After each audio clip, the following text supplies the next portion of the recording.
welcome to the Woodfield Disc Golf course. Today I'm going to do a little playthrough and just kind of show the ropes of the course. That way you have a visual to go by whenever you come by and do a little practice. You're welcome to come play anytime we don't have students in session, which is really any weekday afternoon or weekend. But the audio quality out here isn't real great, so I'm going to allow future me to take over and commentate the rest of the way. So future me, take it away. Alright, thanks a lot, me from the past. So here we are, jumping right into hole one. Gotta come through those two mando trees, but it's really just an easy 216 right there to the basket.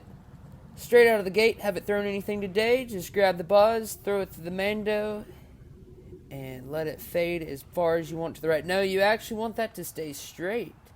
So here I am looking at a 35-foot, somewhere around circle's edge putt for my birdie on one. Definitely one you want to start off with. Don't want to let this one go, but alas, we're going to take a 3 on one. We're going to move on to 2 at even. So this course has gone through a redesign. With the COVID outbreak, things at the school are very different. COVID protocols, I should say. So the course is only in the front yard now, utilizing 5 different baskets. But this is an iconic Woodfield hole, coming straight down by the cherry blossom trees. Tight tunnel shot. You've got thick privet left. You've got the cherry blossoms and the road on the right. And as you see, I just ran into a tree limb high, but no worry, we'll just jam in this 40-footer, put the nose in, let it fade in, no worries, and we'll take a birdie to hole number 3. Hole number 3 is going to be the first time you really get to open up and let a disc fly a little bit.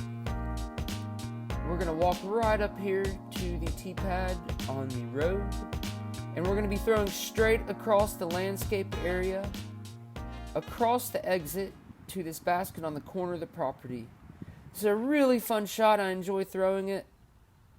And as you see, James-Greggory's done a great little bit of camera work there and editing in our media production class, which is responsible for this footage. Can't thank them enough. They've done a great job. It's been a great semester. But I tell you what's not great, being in those bushes. That is not the spot you want to be. Those bushes come in between this basket and the swing set that we just teed off from. And as you can see, there's absolutely nothing in there. So we'll step right behind the basket for hole number 4. We're going to throw across to this hill. This thing is precariously perched up on this hill. Real tight. Just take your putter, whatever you feel confident navigating these first couple guardian trees. Anywhere up on that hillside's fine. Came up a little bit early, but this putt's a lot shorter than the camera makes it look. And we'll come right in. Knock down the 2. And we'll go 2 down through 4. We're going to take the short walk back down to the swing set. This time we're going to play from the swing set. We're going to go down through the double mando that's about to come into view now. And then you need to traverse across the front lawn again, down to the front corner of the property where we played basket number 2. This is the hardest par 3 on the course. After you get through this double mando, you really just want to figure out a way to move right. I've chosen to go down past most everything before I hyzer out. Enjoying the instant replay feature there. Real good view of that halo strike coming in there. James-Greggory's done a great job working the landscape into these videos. But on the opposite side of great, that's a very pedestrian upshot on my behalf. Not a good way to work in on this hard par 3. And an even more pedestrian putt will net us the bogey 4 on 5. Right before we go to 6, this is the only time we will be playing this tee box nestled between the large pine and the landscape berm, and we're just coming 165 feet up around the white oak.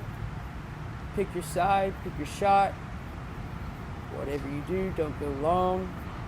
Don't really know I'm saying that. Just plenty of distance just about anywhere you go. I venture to say the easiest hole in the course. Just like that, I put the F1 into the wind and let it bring it right back to the basket. That's what I like to do, sandwich a bogey with 2 birdies. So now we're going to step right behind hole 6 to the tee pad. We're going to go down across the middle lawn again, the landscaped area, and to the back corner, or bottom corner of the property rather. James-Greggory again. What a cool camera shot that was, as my destroyer comes zooming in there. And unfortunately, I just get caught up in those low pine branches. It's one thing I really appreciate about this course. There are a lot of times that I find myself hitting my line, but if you don't have up and down just perfect, it'll sneak up on you. And here's another one where the ground will sneak up on you low, as you have to come from behind the previous basket into the middle lawn, and then find your way in between the 2 white oaks. There, I just kind of finish out a little early, losing my mind here, but we catch the pole right there, tapping in for the par on that 340-foot 8th hole. Now, as we go through the 9th, we're going to start teeing off across the Great Lawn. We have to take a mando around this telephone pole while avoiding the exit path creek, and then come into this basket on the hill. So I'm going to just take a big hyzer again around this tree, trying to push down past the road, past the mando. Get caught up a little bit, but luckily I do catch the mando and still come down before the OB Creek. We'll just leave this right above the basket for the easy pitch down on the only par 4 of the course. We'll take our 3, and I believe that puts us 3 down for the day.